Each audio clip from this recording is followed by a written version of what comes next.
Hey everybody, welcome back to another video, and today we're going to be talking about post plant, and we're going to be going over this from the CT and T side perspective. And basically, just the video in a nutshell is slow your gameplay down. I know that the bomb is ticking, but you have a lot more time than you think you do. The last thing that you want to do is give, on either side, an easy kill to the other team. So let's dive a little deeper into what I'm actually talking about, right? So let's say you're on T side. Now, after you plant the bomb, it takes 40 seconds for the bomb to explode, right? So that means you only have to defend the bomb for 35 seconds because the last 5 seconds they can't defuse, or the last 4.999, right? They can't defuse.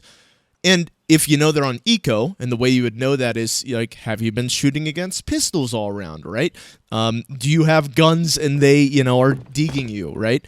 Then you only have to defend it for 30 seconds because, it would be a safe assumption to make that they didn't buy a kit that round. So, with that said, 30 seconds to 35 seconds, we'll just go ahead and run with 35 seconds, is a long time, right? It's a lot longer than you would think.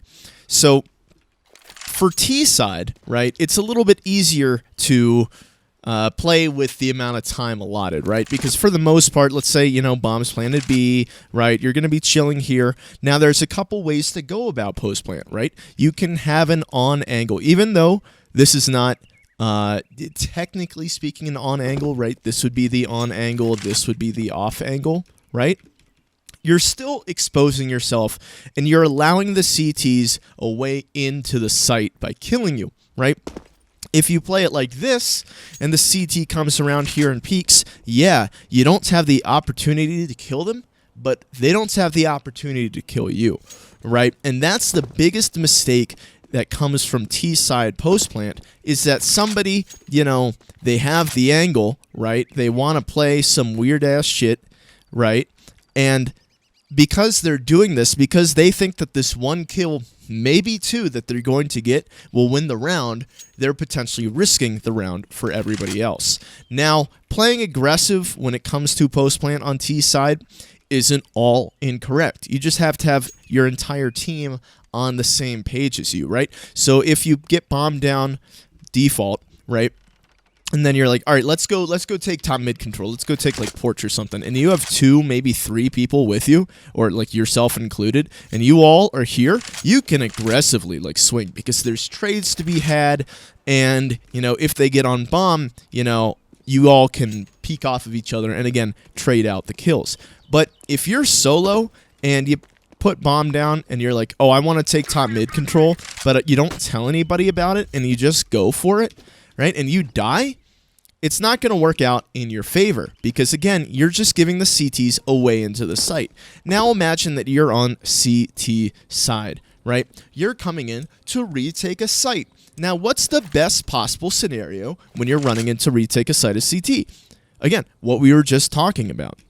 There's a guy right here. You can get the kill. Or maybe you die and your teammate behind you trades you out and you get the kill.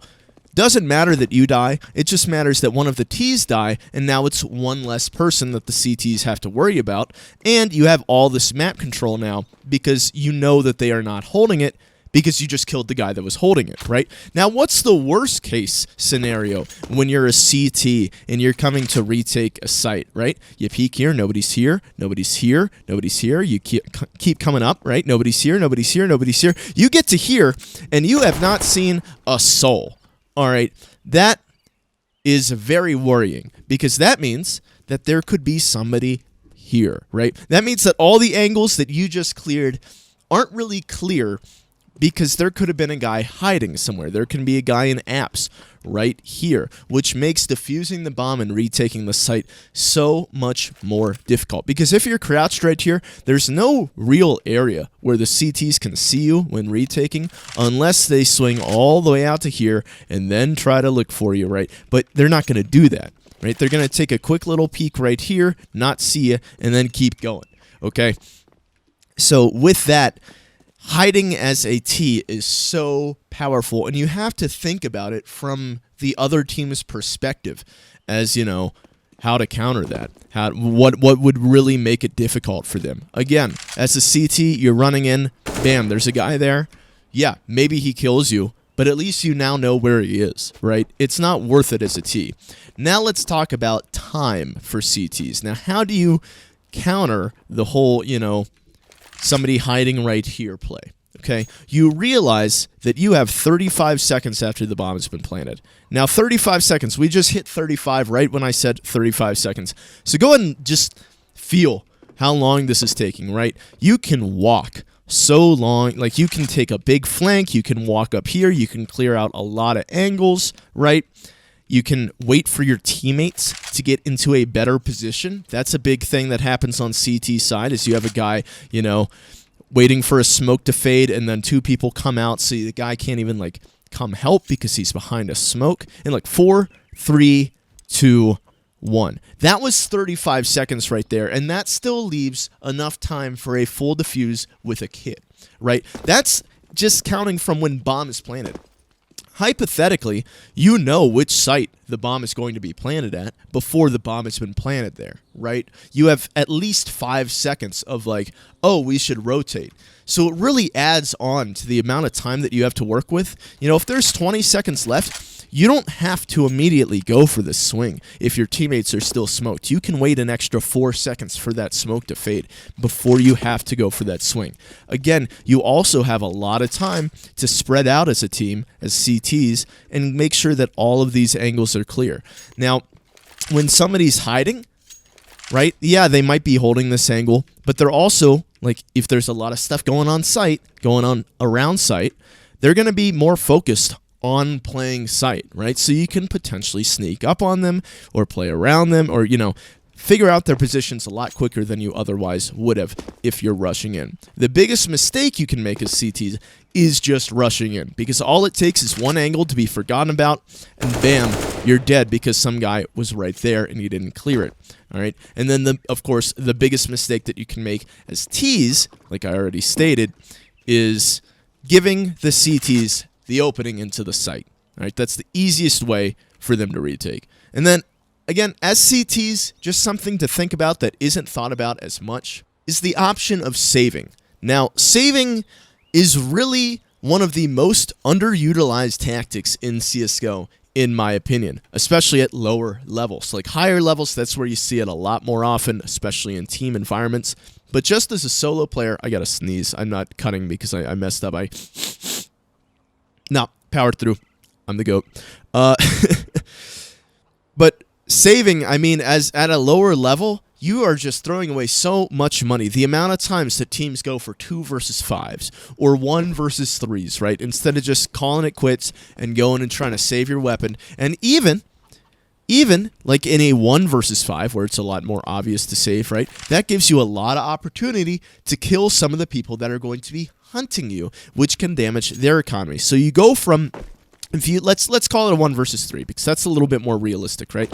Let's say you go from going for a 1 versus 3 where, let's say you don't get a kill, right? Maybe you get 1. You kill one guy, but you also lose your gun. So that means that the next round you either need to rebuy yourself and spend all that money on you, or, right, you don't go for the 1 versus 3 and let's say they hunt you, and again, you kill one person, so it's the same damage to their economy. They're winning the round regardless. They're getting that bomb plant extra $800 regardless, okay?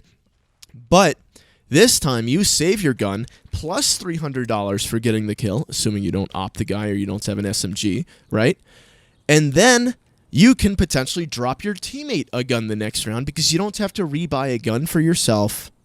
You don't have to rebuy armor, whatever, right? Especially on force buys. This comes into play a lot on CT side, especially, all right? And this, I've been really only talking about CT side when talking about saving, right? You're not going to save too often on T side.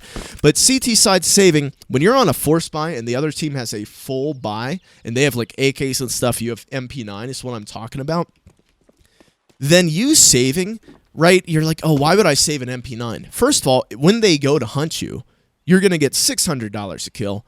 2, they're probably going to have an upgraded weapon, so you can potentially kill them and get an AK, Galil, right? Something like that.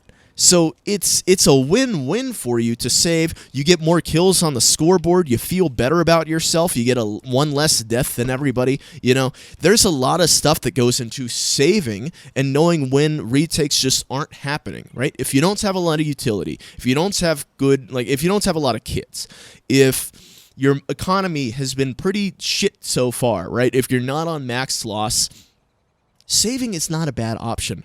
And the worst part about it is you get a lot of people that shame others for saving, right? In like matchmaking or something. You know, they try to vote kick you and all that because you're just trying to save your it's not that you're not going for it. Now, there are times when it's a completely winnable round, like a 1 versus 2. You probably shouldn't save unless, you know, there's a lot of variables involved, but for the most part, on average, in like a 1 versus 2, you should go for it. Those are kind of winnable, right? But knowing when to not go for things, knowing when to peek, knowing when it's worth going aggressive with your teammates, knowing when to play back, right?